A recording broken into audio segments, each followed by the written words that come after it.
Hello বন্ধুরা, basic English grammar সিরিজের day 5। আজকে তোমরা শিখবে কি? Any guess? হ্যাঁ, তোমরা ঠিক ভাবছো। আজকে শিখবে তোমরা গ্রামারের কিছু টিপস। অবশ্য তোমরা হ্যান্ডেল দেখে বুঝে গেছো যে আজকে গ্রামারের কিছু টিপস দেখা শিখবে, যে টিপসটি তোমাদের জীবনে সবসময় কাজে আসবে। সেটা তোমাদের এক্সামের ক্ষেত্রে হোক বা কোনো সেন্টেন্স তৈরি করতে হোক বা যে কোনো কাউকে কিছু বোঝাতে গেলে তোমাদের এই গ্রামারের কিছু কিছু টিপস কাজে আসবে। তো আগের ক্লাসে তোমাদের কি কি পড়েছি ঠিক মনে আছে তো? কিছু সেন্টেন্স কিভাবে বানাতে হয়, তারপর ওয়ার্ড কি করে তৈরি হয়, এগুলো আগের ক্লাসে বুঝিয়েছি। যে আগের ক্লাসটি মিস করে থাকো অবশ্যই আগের ক্লাসটিগুলিকে একবার দেখে নিও। আচ্ছা বলো তো, ইংরাজিটা কি? ইংরেজিটা জাস্ট একটা ভাষা। সেটা বাংলা ভাষা হোক, সংস্কৃতি বা উর্দু, হিন্দি মতন এরকমই একটা ভাষা হয়েছে ইংরাজি। আচ্ছা, আমরা ইংরেজিটাকে এত ভয় পাই কেন বলতে পারো? কারণ ইংরেজি আমাদের মাতৃভাষা না, তো ইংরেজিটাকে আমরা ভয় পাই। তোমরা যদি চাও ইংরেজিতে ভয় না পেয়ে সে ঠিকভাবে ইংরেজিটা বলতে, তো কিছু এই সিরিজগুলো ফলো করো। এই সিরিজগুলো যদি ফলো করো, যারা জিরো লেভেলে হোক বা বিগিনিং লেভেলে হোক, সবাইগুলো ইংরেজিটা বলতে পারবে এবং বুঝতে পারবে এবং কনফিডেন্টের সাথে কিন্তু তোমরা কিন্তু কথা বলতে পারবে। এই জন্য তোমাদেরকে বেসিক্স থেকে শুরু করছি। আচ্ছা, তোমরা কিন্তু একটা আমাকে প্রমিস করো তো, ভিডিওটা প্রথম থেকে শেষ পর্যন্ত দেখবে। শুরু করার আগে ফিডব্যাক হিসেবে একটা লাইক বা কমেন্ট করে জানাও। আর আমি হলাম বনশ্রী, তোমরা দেখো জেকে স্টাডি স্কুল 24/7। এই চ্যানেল নতুন হয়, চ্যানেল জেকে স্টাডি স্কুল 24/7কে সাবস্ক্রাইব, লগে বেল আইকনটি অন করে রাখবে, যাতে করে আমাদের নতুন আপডেট সবার আগে পেতে তোমাদের হেল্প হয়। আরেকটি বিষয়, ভিডিওটা দেখার পর অবশ্যই তোমার প্রিয় ফ্রেন্ডস ফেসবুক ও হোয়াটসঅ্যাপে সেখানে শেয়ার করে দেবে, যাতে করে আমাদের লার্নিং কমিটিটা অনেক বড় হয়। চলো এবার শুরু করি। নাম দিয়ে বলি, নেম, NAME, এটা দিয়ে আমি সেন্টেন্স তৈরি করি। যেমন রাম ইজ হিয়ার বললাম।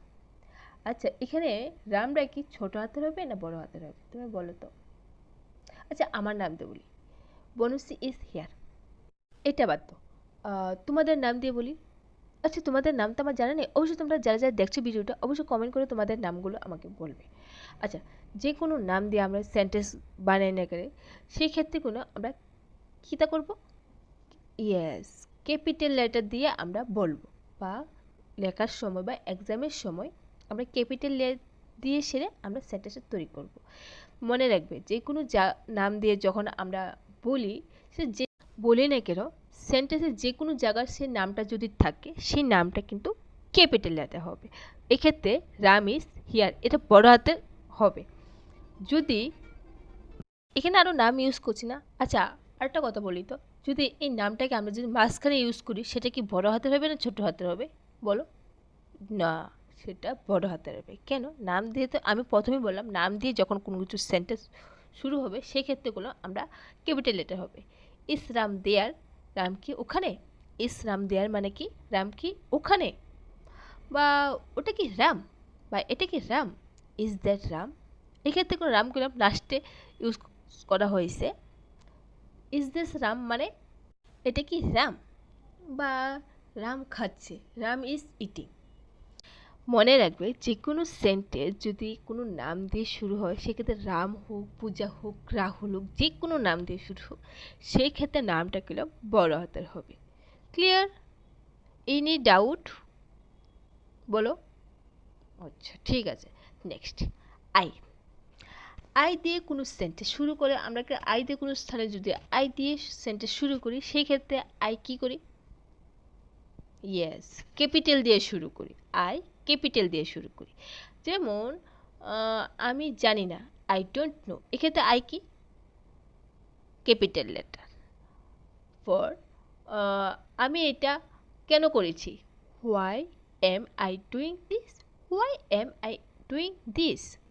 একটা জিনিস মনে রাখো, আই, এ, ও, এই তিনটা কইলাম সিঙ্গেল মধ্যে, এটা নিজেদের নিজেদের একটা ওয়ার্ড। আই মানে কি আমি, এ মানে কি একটা, ও এটা নিজেদের মধ্যে একটা সম্পূর্ণ ওয়ার্ড।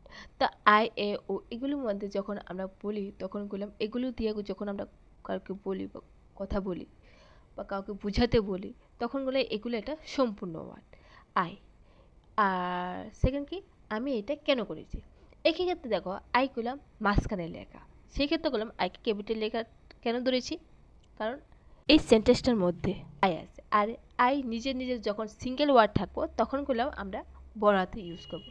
যদি এন থাকে সেক্ষেত্রে করলাম আমরা ছোট হাতের আই ইউজ করব। সব ক্ষেত্রে না, যখন সিঙ্গেল থাকবো আই তখনই করলাম আইকে আমরা বড় হাতে দেব। ক্লিয়ার? আমি এটা কেন করেছি, why am I doing this, তুমি আর আমি যাব। You and I will go, you and I will go. বুঝতে পেরেছ? ক্লিয়ার? Any doubt? অবশ্যই কমেন্ট করে বলবে। নেক্সট, আচ্ছা একটা জিনিস লক্ষ্য করেছো, যে কোনো সেন্টেন্স যখন আমরা শুরু করি হয় সেটা ক্যাপিটাল দিয়ে শুরু করি কেন, সেক্ষেত্রে আমরা লাস্টে যখন ফুল স্টপও দেখি, অনেক ক্ষেত্রে আমরা কোশ্চেন মার্কও দেখি, নতুবা এক্সক্লেমেশন মার্কও আমরা দেখি। এইগুলো ক্ষেত্রে করলাম যখনই আমরা কোনো সেন্টেন্স শুরু করব, তোমরা যখন আবার কোনো সেন্টেন্স পড়ো বা শুরু করো বা এক্সামের ক্ষেত্রে হোক, সেই ক্ষেত্রে করলাম আমরা যখন কোনো সেন্টেন্স মানে স্টপ হয় মানে শেষ হয় তাকে ফুল স্টপ থাকে, নয়তো বা কাউকে যখন আমরা কোশ্চেন করি তখন কোশ্চেন মার্ক থাকে, যখন কোনো আনন্দ বা কোনো কিছু আত্মপ্রকাশ করি সেক্ষেত্রে এক্সক্লেমেশন সেন্টেন্স আমরা মার্ক ইউজ করে আমরা বলি। ফর এক্সাম্পল, কি দারুণ idea, what a great idea. দেখো এদিকে দেখো এক্সক্লেমেশনের মার্ক দেওয়ানো আছে, লাস্ট এর প্রথম অক্ষরটা কি, হোয়াট, এটা কি ক্যাপিটাল লেটার। সেম আরেকটা আছে, কি সুন্দর দিন, what a beautiful day is it, what a beautiful day is it. এখানে কিন্তু এক্সক্লেমেশন মানে মার্ক দেওয়ানো আছে। যদি ফুল স্টপ দেওয়া থাকতো তাহলে কি হতো, যদি ফুল স্টপ দিয়ে আমরা সেন্টেন্সটা করি সেক্ষেত্রে আই টিচ ইংলিশ, মানে আমি ইংরেজি শেখাই, আই টিচ ইংলিশ। বা আমাকে এখানে যেতে হবে, I must get going now, I must get going now. Hello বন্ধুরা, সবসময় মনে রাখবে যখন ফুল স্টপ দিয়ে স্টার্ট হয় বা কোশ্চেন মার্ক বা এক্সক্লেমেশন সেন্টেন্স যখন স্টার্ট করি সেই ক্ষেত্রেও প্রথম অক্ষর করলাম ক্যাপিটাল লেটার হবে, সেগুলো মনে রাখবে। এবার যদি আমি কাউকে কোশ্চেন করি, সেটা ডব্লিউএইচ ওয়ার্ড হোক বা হেল্পিং ভার্ব দিয়ে হয়, তাহলে কী হবে, যদি হেল্পিং ভার্ব দিয়ে কোশ্চেন করি, ডু ইউ টিচ মি, তুমি কি আমাকে শেখাবে, ডু ইউ টিচ মি। তুমি কি ইংরেজি শেখো, ডু ইউ লার্ন ইংলিশ। আর যদি কাউকে কোশ্চেন করো যে তোমার নাম কি, কী করে বলবে, what is your name, what is your name. দেখো এক্ষেত্রে সবটি প্রথমটা হচ্ছে হেল্পিং ভার্ব দিয়ে স্টার্ট, এরপরটা কিন্তু ডব্লিউএইচ ওয়ার্ড দিয়ে স্টার্ট। তাই সবসময় মনে রাখবো যখনই আমরা মানে নর্মালি কাউকে কথা বলি বা মার্ক লাগানো থাকে সেই ক্ষেত্রেগুলো প্রথম অক্ষর ক্যাপিটাল দিয়ে শুরু করব। এবার রুল নাম্বার 4 কি আছে, রুল নাম্বার 4 আছে, ইস কনফিউজ, তোমরা সবাই সবাই বুঝতে পেরেছো তো আমি কি পড়াচ্ছি। যদি বুঝতে পারো অবশ্যই এটা লাইক দিয়ে দাও, আর যদি না বুঝতে পারো অবশ্যই কমেন্ট করে আমাকে বলো, তাহলে আমি সেই মতো তোমাদেরকে বোঝাবো। Next 4 number rules. আচ্ছা যে সেন্টেন্সগুলো তোমাদেরকে পড়াচ্ছি সেগুলোর একটা স্ট্রাকচার আছে, সেটা বেসিক পজিটিভ সেন্টেন্স হোক বা বেসিক নেগেটিভ সেন্টেন্স হোক বা ইন্টারোগেটিভ সেন্টেন্সের ক্ষেত্রেও এগুলো একটা বিভিন্ন স্ট্রাকচার আছে। তো এগুলো এই সেন্টেন্সগুলোর মধ্যে বেসিক পজিটিভ সেন্টেন্সের স্ট্রাকচার অনুযায়ী যদি আমরা মানে সেন্টেন্স বানাই সেক্ষেত্রে থাকবো সাবজেক্ট, থাকবো ভার্ব, থাকবো অবজেক্ট, থাকবো। সেখানে কোনো মানে ভার্বের মধ্যে আলাদা আছে, হেল্পিং ভার্ব আছে বা মেন ভার্ব থাকে, সেগুলো কিন্তু নেই, কোনো ব্যাপার নেই। জাস্ট বেসিক পজিটিভ সেন্টেন্সের যে স্ট্রাকচারটা subject plus verb plus object. সেক্ষেত্রে তুমি যদি বলো যেমন তুমি কি ইংরেজি শেখো, you learn English, you learn English মানে কি তুমি কি ইংরেজি শেখো, এখানে কি কি আছে বলো, সাবজেক্ট আছে, ভার্ব আছে, তারপর অবজেক্ট আছে। সাবজেক্ট কি? You, verb learn and object হচ্ছে ইংলিশ। এখানে আমরা কিন্তু অবজেক্টটাকে আমরা ক্যাপিটাল লেটারে লিখছি। কেন বলতে পারো? কারণ যে কোনো ভাষাকে আমরা কিন্তু সম্মান দিয়ে বলি, তখন সেই ক্ষেত্রেগুলো আমরা ক্যাপিটাল দিয়ে সেটা বলি।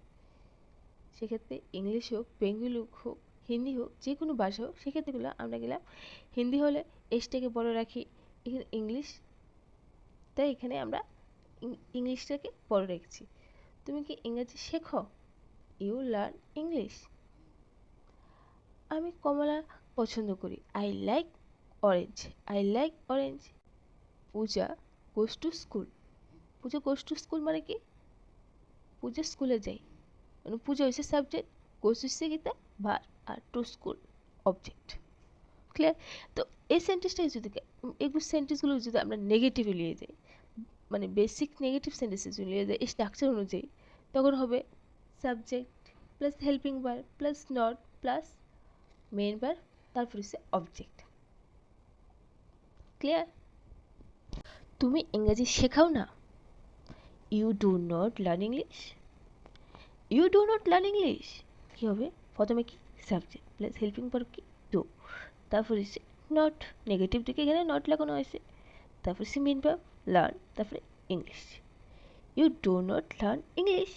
স্ট্রাকচার অনুযায়ী তোমরা বুঝতে পেরেছো কখন বেসিক নেগেটিভ সেন্টেন্সে যখন আমরা নট লাগাই বলি তখন হচ্ছে নেগেটিভ সেন্টেন্স, আর যদি নট ছাড়া বলি সেটা হচ্ছে পজিটিভ সেন্টেন্স। Negative sentence.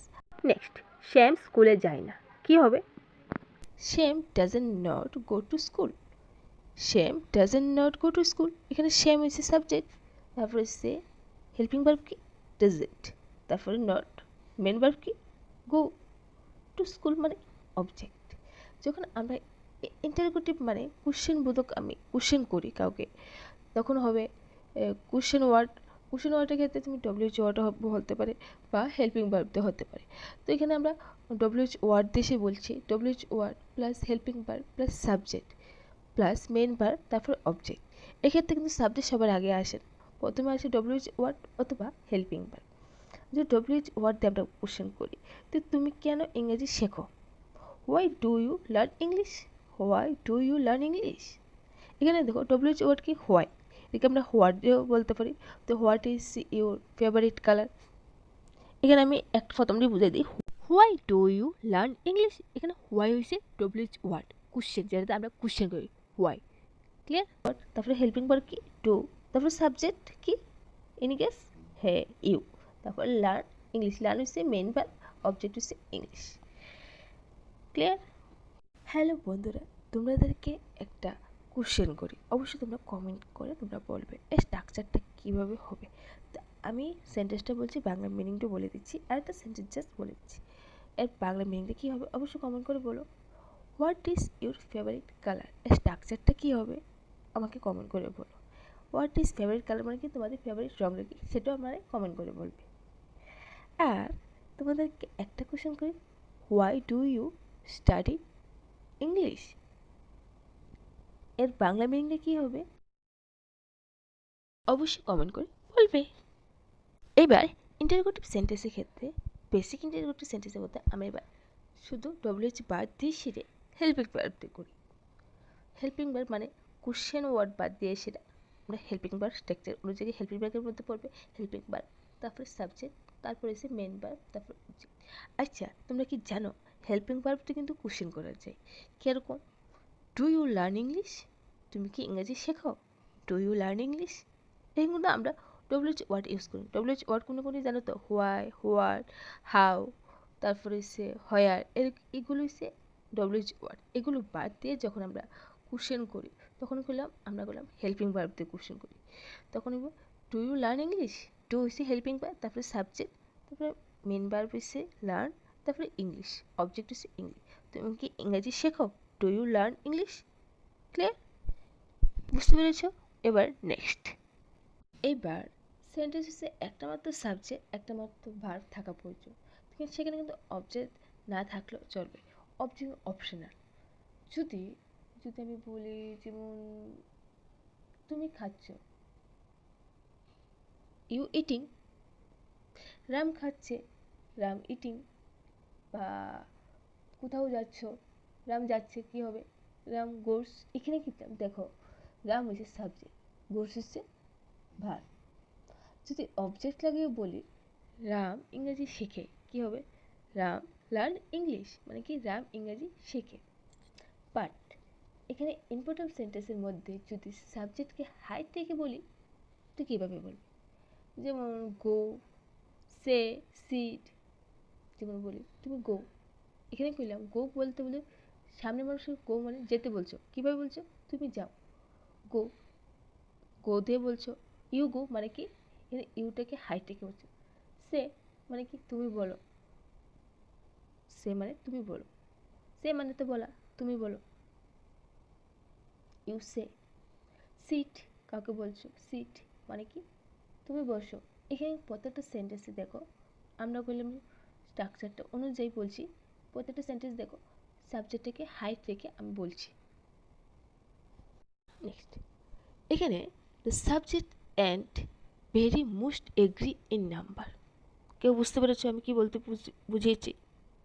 মানে যদি এখানে সিঙ্গুলার সাবজেক্ট হয় এবং সেই ক্ষেত্রে করে সিঙ্গুলার ভার্ব আমরা ইউজ করব।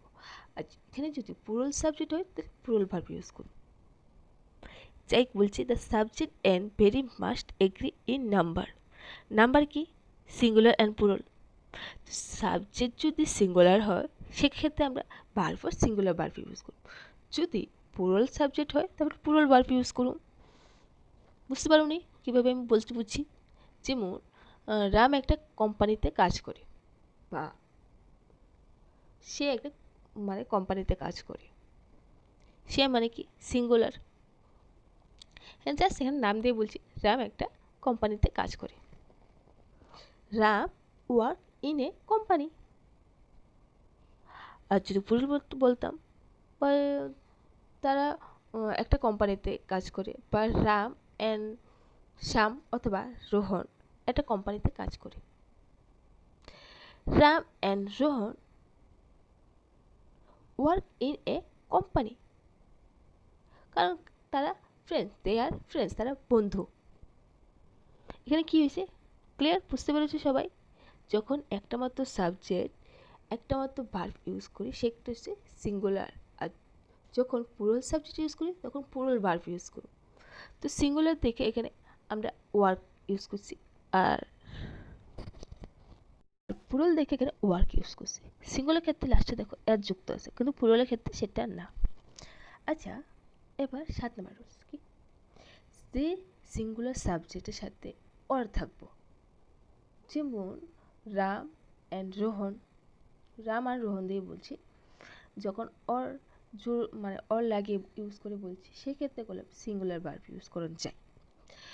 অথবা আমি বলছি রাম আর রোহন লিভস দিল্লি, মানে কি রাম অথবা রোহন দিল্লিতে থাকে। এখানে কিন্তু একজনের কথা বলছে, রাম অ্যান্ড রোহন।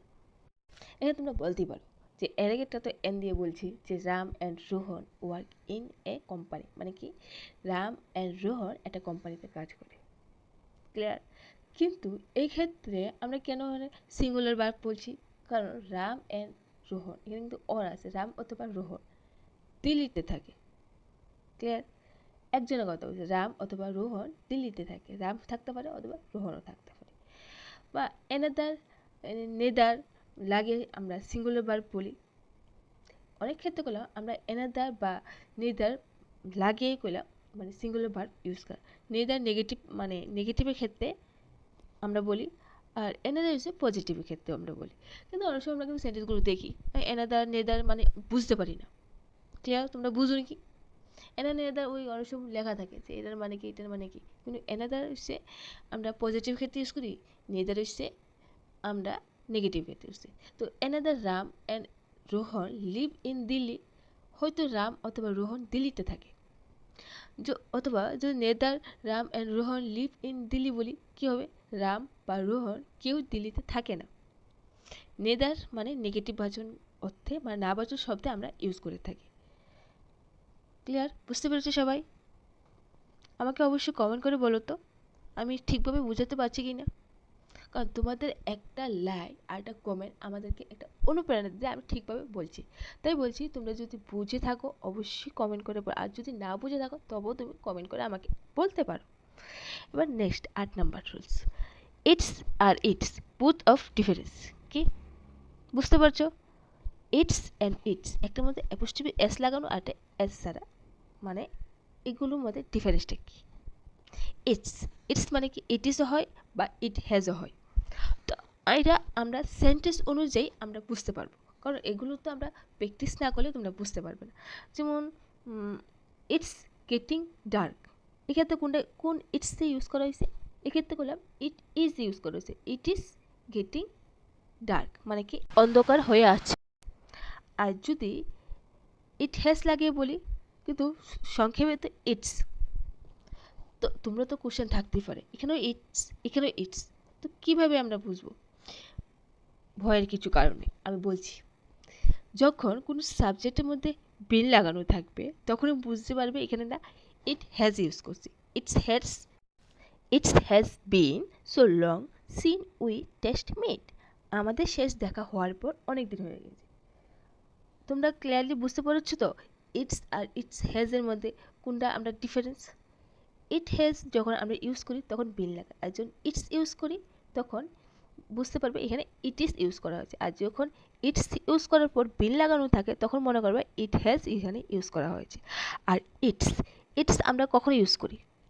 কোনো অ্যানিমেলের ক্ষেত্রে বা প্রাণীর ক্ষেত্রে আমরা ইউজ করে থাকি বা বস্তুর ক্ষেত্রে আমরা ইউজ করে থাকি। যেমন বলতে পারো যে বিড়ালটি তার থাপায় আঘাত লেগেছে, দ্য ক্যাট হার্ট ইটস প, দ্য ক্যাট হার্ট ইটস প।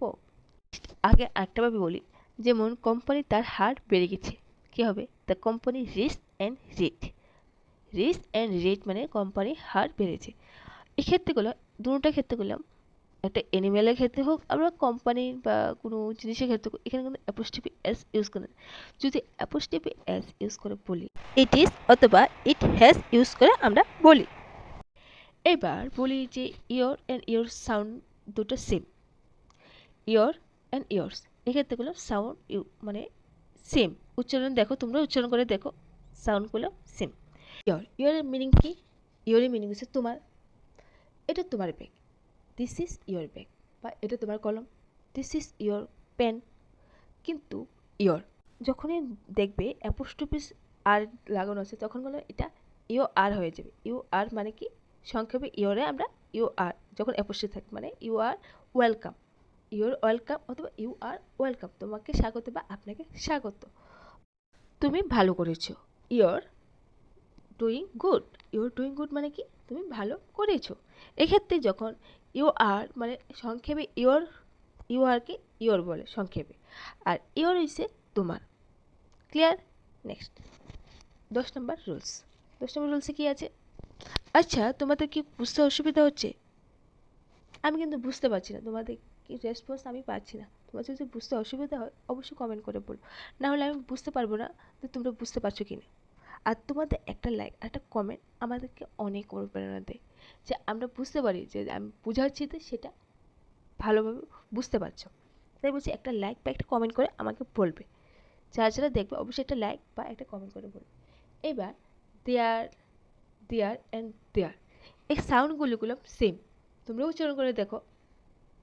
কিন্তু দেয়ার এটা অ্যাডভার্বের ক্ষেত্রে আমরা ইউজ করে থাকি, আর এই দেয়ার পজিটিভ ডিটারমিনেন্টের ক্ষেত্রে আমরা ইউজ করে থাকি। আগে পড়িয়েছি যে পজিটিভ ডিটারমিনেন্টের ক্ষেত্রে এটা ইউজ করি। আর দেয়ার এটা কনজাংশন অফ দেয়ার ইউজ করি, মানে কি দেয়ার আর মানে দেয়ারের লগে আর যুক্ত সংক্ষেপে দেয়ার অ্যাপোস্ট্রফি লাগানো আছে। এক্সাম্পলের সাথে তোমাদের বুঝিয়ে দিই, তোমরা বুঝতে পারবে। সেখানে দেখো কেউ আছে, look there is somebody, look there is somebody মানে কি সেখানে দেখুন কেউ কে আছে, বা এটা তাদের ব্যাগ, এ দেয়ার হইছে তাদের, আর হে দেয়ার হইছে সেখানে বা ওখানে। এগুলোর মিনিংগুলো আলাদা, তাই মিনিং বুঝে তারপরে করবে এই সেন্টেন্সগুলো। ইটস দেয়ার ব্যাগ এটা তাদের ব্যাগ, আর এটা তাদের বাড়ি কি হবে? It's their house, it's their house. এক্ষেত্রে করলাম ইট ইজ ইউজ করা হয়েছে। তোমরা কি বুঝতে পেরেছ? এক্ষেত্রে করলাম ইট ইজ ইউজ করা হয়েছে। যখন এখানে বিন লাগানো থাকবে তখন করলাম হ্যাজ ইউজ করা হবে, আর যদি হ্যাজ ইউজ না করা থাকে তখন ইট ইজ ইউজ করা হবে। তো এখানে কোনো কনফিউশনের কোনো কারণ আছে? আচ্ছা ঠিক আছে। দেয়ার মানে কইছে দে লগে আর, মানে তারা বাড়িতে যাচ্ছে। এর অর্থ কি? দেয়ার মানে হচ্ছে তারা, তারা বাড়িতে যাচ্ছে। They are going home, they are going home. তারা বাগানে খেলছে। They are playing in the garden, they are playing in the garden. আচ্ছা এ নিয়ে তোমাদের কোনো কনফিউশন আছে? আচ্ছা না থাকলে আজকের ক্লাসে তাহলে এখানে শেষ করছি। আচ্ছা আজকের ক্লাসটা বেশি লং হয়ে গেছে না? আমি বুঝতে পেরেছি, ডিটেলসে বোঝাতে বোঝাতে বুঝতে পেরেছি যে ক্লাসটা অনেকটা লং হয়ে গেছে। তা আমি চাইবো নেক্সট টাইম যে তোমাদেরকে শর্টে তোমাদেরকে বুঝিয়ে দিতে পারি। আর আজকের ক্লাসটা এখানে শেষ করছি। আর ফিডব্যাক হিসেবে যদি লাইক বা কমেন্ট করে না থাকো, একটা লাইক বা কমেন্ট করে দিও। আর এই চ্যানেল নতুন হয়ে channel JK study school 24/7 subscribe লাগে বেল আইকনটি অন করে রাখো, যাতে করে আমাদের নতুন ভিডিও আপডেট সবার আগে পেতে তোমাদের হেল্প হয়। আর একটা বিষয়, ভিডিওটা প্রথম থেকে শেষ পর্যন্ত দেখার জন্য অসংখ্য ধন্যবাদ তোমাদেরকে। শেষ করার পর তোমাদের প্রিয় friends Facebook group WhatsApp group সেখানে শেয়ার করে দিও, যাতে করে আমাদের লার্নিং কমিটি অনেক বড় হয়। আজকের জন্য এতটুকুই। আবার দেখা হবে নেক্সট ক্লাসে নেক্সট ভিডিওতে বন্ধুরা। ততক্ষণ ভালো থাকো, সুস্থ থাকো আর আমার সাথে ইংরেজি শিখতে থাকো।